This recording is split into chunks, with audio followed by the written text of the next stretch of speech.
Assalamualaikum warahmatullahi wabarakatuh. Perkenalkan, nama saya Rizka Widarti dengan NIM 17651900001. Saya mahasiswa Magister Manajemen tingkat akhir di Universitas Persada YAI.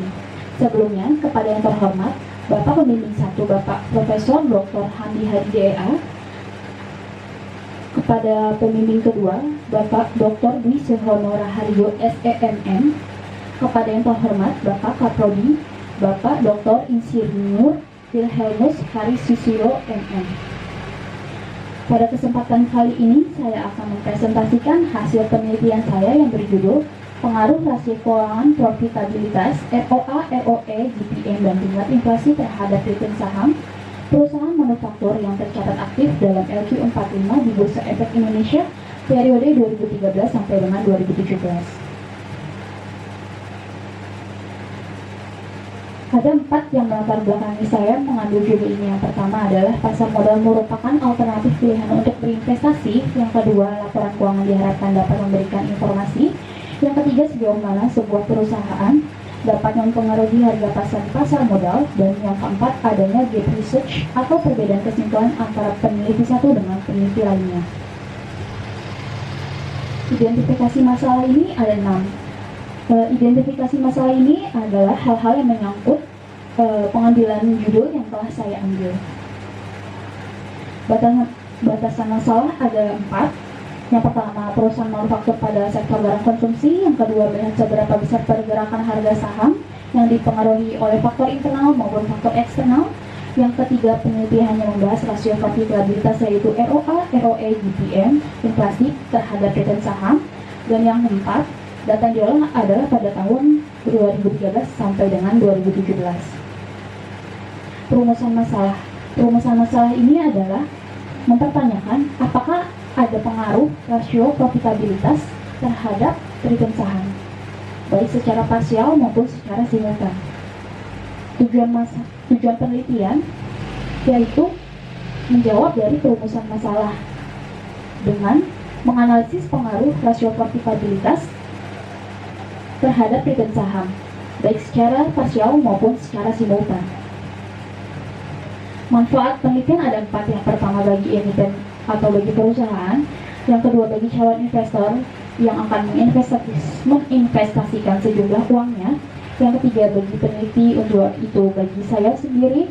Yang keempat, bagi akademisi yaitu bagi mahasiswa yang ingin mendalami atau mempelajari pengaruh rasio keuangan profitabilitas terhadap return saham. Faktor fundamental yaitu adalah investasi yang berlandaskan nilai intrinsik, di mana nilai intrinsik ini merupakan kombinasi faktor-faktor perusahaan dengan mendapatkan keuntungan dan risiko yang melekat pada perusahaan tersebut. Sedangkan analisis rasio sendiri itu adalah pengertiannya, yaitu alat yang menghubungkan atau perimbangan jumlah yang satu dengan yang lainnya pada posisi keuangan perusahaan dilihat dari tingkat likuiditas, solvabilitas aktivitas, dan rentabilitas atau yang biasa disebut profitabilitas. Adapun pengertian ROA yaitu rasio merupakan kemampuan perusahaan dari modal yang diinvestasikan dalam seluruh aktiva untuk menghasilkan laba setelah pajak dengan metode perhitungan laba setelah bunga dan pajak dibagi dengan total aktiva. Menurut Wahyuni tahun 2013, ROA tidak berpengaruh terhadap return saham. Yang kedua, ROE atau Return on Equity. Rasio ini menunjukkan berapa persen diperoleh laba bersih diukur dari modal pemilik dengan metode perhitungan laba setelah bunga dan pajak dibagi dengan modal. Menurut Laure Novella tahun 2012, ROE berpengaruh positif dan signifikan terhadap return saham. Yang ketiga, gross profit margin, yaitu kemampuan perusahaan menghasilkan laba yang akan menutupi fixed cost dan variable cost dengan metode perhitungan penjualan dikurangi biaya operasi dibagi dengan penjualan. Menurut Nur Fajri tahun 2011, GPM berpengaruh positif dan signifikan terhadap return saham. Yang keempat adalah inflasi dengan pengertian proses menurunnya nilai mata uang secara terus-menerus dan saling mempengaruhi dengan metode perhitungan indeks harga konsumen tahun berikutnya dikurangi dengan indeks harga konsumen tahun awal dibagi dengan indeks harga konsumen tahun awal dikali dengan 100%.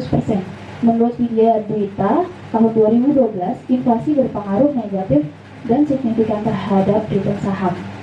Dan Pengertian return saham sendiri itu adalah hasil yang diperoleh dari sebuah investasi.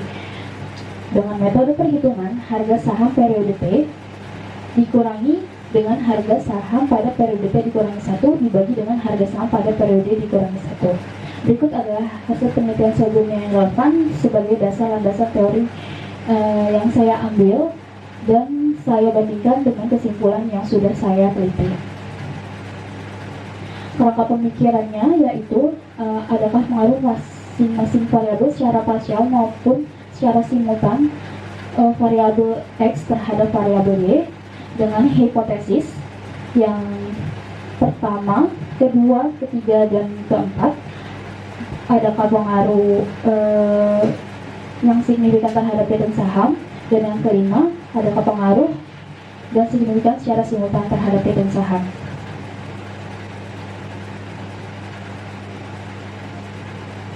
Desain penelitian bersifat deskriptif kuantitatif dengan data utama yaitu data sekunder yang dipergunakan sebagai basis data penelitian untuk memperkuat analisis yang saya ambil dari Bursa Efek Indonesia, perusahaan yang tercatat aktif di LQ 45.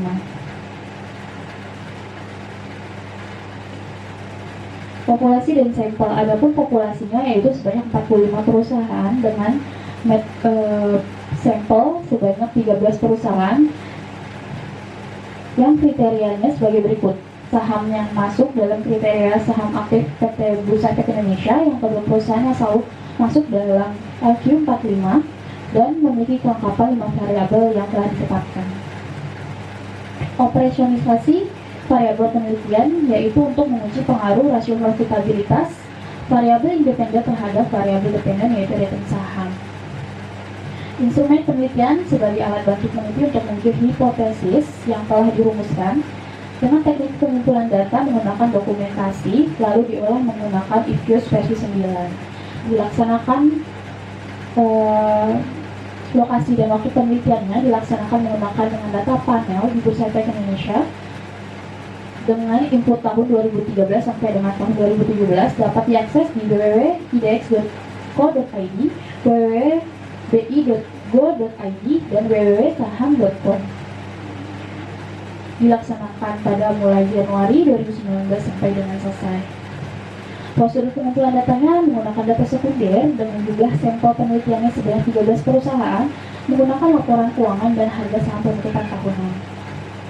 Selanjutnya adalah teknik analisis. Yang pertama, saya mengambil analisis regresi linear berganda. Yang kedua, statistik deskriptif menggambarkan mean, median, maksimum, minimum, dan standar deviasi. Yang ketiga, penentuan model data panel yaitu dengan efek model, fixed efek model, dan random efek model. Pemilihan model estimasi data panel yaitu uji Chow, uji Hostman, uji Lagrange multiplier. Pengujian sesuai modelnya dapat dilihat sebagai berikut. Uji Chow menguji Fen dan Chen. Uji Lagrange multiplier menguji Ren dan Chen. Dan uji Hostman menguji Fen dan Ren. Uji asumsi klasik ada 4. Yang pertama adalah uji normalitas, yang kedua uji multikolinearitas, yang ketiga uji heteroskedastisitas, yang keempat adalah uji autokorelasi. Lalu yang terakhir pengujian hipotesisnya menggunakan uji signifikan parsial atau uji T, yang kedua uji signifikan simultan atau uji F, dan yang ketiga adalah koefisien determinasi. Berikut analisis dan pembahasan. Deskriptif objek penelitian yaitu menggunakan data panel gabungan dari data cross section dan data time series, di mana nilai cross section include-nya dalam penelitian ini adalah sebanyak 13 perusahaan dengan data observasi yaitu sebanyak 65 perusahaan. Berikut adalah analisis deskriptifnya. Mean, median, maksimum, minimum, dan standar deviasi, return saham, ROA, ROE, GPM, dan inflasi. Selanjutnya adalah analisis regresi data panel. Common effect modelnya berikut adalah hasil estimasi common effect model. Yang selanjutnya adalah fixed effect model. Berikut adalah hasil estimasi fixed effect model. Yang ketiga, random effect model dengan hasil estimasi adalah sebagai berikut. Yang keempat, pemilihan model regresi panel yaitu uji Chow.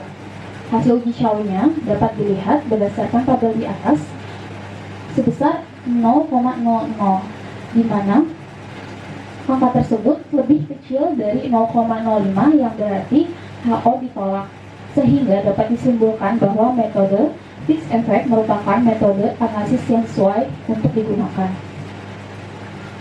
Uji Lagrange multiplier hasil estimasinya adalah sebesar 0,4287.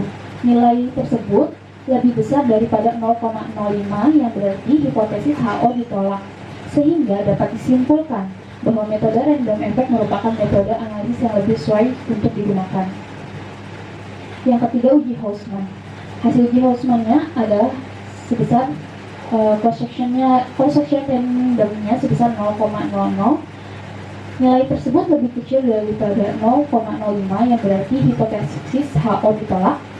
Hal ini sehingga dapat disimpulkan bahwa metode fixed effect model merupakan metode analisis yang sesuai untuk digunakan. Adapun kesimpulan hasil pemilihan regresi data panelnya, setelah dilihat perbandingannya adalah 1:1:1. Selanjutnya kita akan melihat adjusted R-square-nya yang paling tertinggi, yaitu adalah fixed effect model. Uji asumsi klasik yang pertama adalah uji normalitas. Berdasarkan gambar di atas, nilai probability-nya adalah sebesar 0,48123, lebih besar daripada 0,05. Hal ini menunjukkan residual distribusinya. Maksud saya, hal ini menunjukkan residualnya berdistribusi normal. Yang kedua, uji multikolinearitas. Berdasarkan tabel di atas menunjukkan bahwa tidak ada koefisien korelasi antar variabel bebas lebih kecil daripada 0,8 pada variabel GPM dan inflasi. Maka dapat disimpulkan tidak adanya terjadi korelasi antara variabel GPM dan inflasi, tetapi pada variabel ROA dan ROI terjadi korelasi karena memiliki nilai 0,83 yang lebih besar daripada 0,8. Yang ketiga, uji heteroskedasisitas. Maksud saya uji heteroskedastisitas. Pada grafik di atas, grafik ini menunjukkan pola tidak tertentu sehingga heteros tidak terjadi. Yang keempat, uji autokorelasi. Dilihat dari nilai Durbin-Watson statistiknya yaitu sebesar 2,07. Ya, hal ini menggambarkan nilainya lebih dari 2. Maka dapat disimpulkan tidak terjadi autokorelasi antar residual. Ini adalah uji hipotesis yang pertama, uji signifikan parsial. Dapat dilihat sebagai berikut angkanya dan hasil uji signifikannya. Selanjutnya adalah hipotesis yang pertama, karena nilai p-value lebih besar daripada 0,5 maka HO ditolak, sehingga dapat disimpulkan bahwa variabel ROA tidak berpengaruh dan tidak signifikan terhadap return saham. Dengan demikian H1 tidak terbukti. Yang kedua, karena nilai p-value-nya kurang dari 0,05 maka HO ditolak, sehingga dapat disimpulkan ROE berpengaruh positif dan signifikan terhadap return saham. Dengan demikian H2 terbukti. Yang ketiga, karena p-value-nya kurang dari 0,05 maka HO ditolak, sehingga dapat disimpulkan bahwa variabel GPM berpengaruh positif dan signifikan terhadap return saham. Dengan demikian H3 diterima. Dan yang keempat, karena p-value-nya kurang dari 0,5 maka HO ditolak, sehingga dapat disimpulkan bahwa variabel inflasi berpengaruh positif dan signifikan terhadap return saham. Dengan demikian H4 terbukti. Yang kedua adalah uji signifikansi simultan atau uji F. Dapat dilihat sebagai berikut. Berdasarkan hasil uji di atas, F statistiknya sebesar 4,32 atau lebih dari F tabel sebesar 2,53 dengan DF-nya sebesar 60. Sedangkan nilai probabilitasnya F statistik sebesar 0,00 atau lebih kecil dari 0,05 sehingga dapat disimpulkan HO ditolak dan HA diterima. Yang ketiga, koefisien determinasi. Koefisien determinasi ini menggambarkan adjusted R-square, di mana pada penelitian ini, adjusted R-square-nya mempunyai nilai sebesar 0,91 yang dapat dilihat pada tabel 4.4 atau hasil estimasi fixed effect model. Artinya, secara simultan, variabel independen yang ada pada penelitian ini mempunyai kontribusi terhadap variabel dependen sebesar 91,54%, sedangkan sisanya sebesar 8,46% dijelaskan oleh variabel lain di luar penelitian ini dan tidak dimasukkan dalam model penelitian ini. Inilah hasil estimasi fixed effect model yang sebelumnya juga sudah saya tampilkan. Dengan pembahasan hipotesis pertama, yaitu berdasarkan uji T, nilai signifikansi lebih besar dari probability dan nilai T statistik kurang dari T tabel, yang berarti EOA tidak mempunyai pengaruh signifikan terhadap return saham. Hipotesis yang kedua, berdasarkan berdasarkan uji T, nilai signifikansi kurang dari probability dan T statistik lebih besar daripada T tabel, yang berarti EOE mempunyai pengaruh signifikan terhadap return saham. Hipotesis yang ketiga, berdasarkan uji T, nilai signifikansi kurang dari probability dan T statistik lebih dari T tabel, yang berarti JPM mempunyai pengaruh signifikan terhadap return saham. Yang hipotesis yang keempat, berdasarkan uji T, nilai signifikansi kurang dari probability dan T statistik lebih besar daripada T tabel, yang berarti inflasi mempunyai pengaruh dan signifikan terhadap return saham. Dan hipotesis yang kelima, berdasarkan uji F statistik lebih besar daripada F tabel. Selain itu, nilai signifikansinya lebih kecil dari probability-nya, yang berarti secara simultan variabel independen atau variabel X berpengaruh positif dan signifikan terhadap variabel dependen atau variabel Y. Maka dapat disimpulkan yang pertama, secara parsial ROA tidak berpengaruh dan tidak signifikan terhadap return saham. Yang kedua, secara parsial ROE tidak berpengaruh dan signifikan. Maksud saya, yang kedua, secara parsial ROE berpengaruh positif dan signifikan terhadap return saham. Yang ketiga, secara parsial JPM berpengaruh dan positif, paling dominan dan signifikan terhadap return saham. Yang keempat, secara parsial inflasi berpengaruh positif dan signifikan terhadap return saham. Yang kelima, secara simultan variabel independen X berpengaruh positif dan signifikan terhadap variabel dependen Y. Dan yang terakhir, saran ini adalah menjawab dari manfaat penelitian. Yang pertama, bagi emiten atau bagi perusahaan.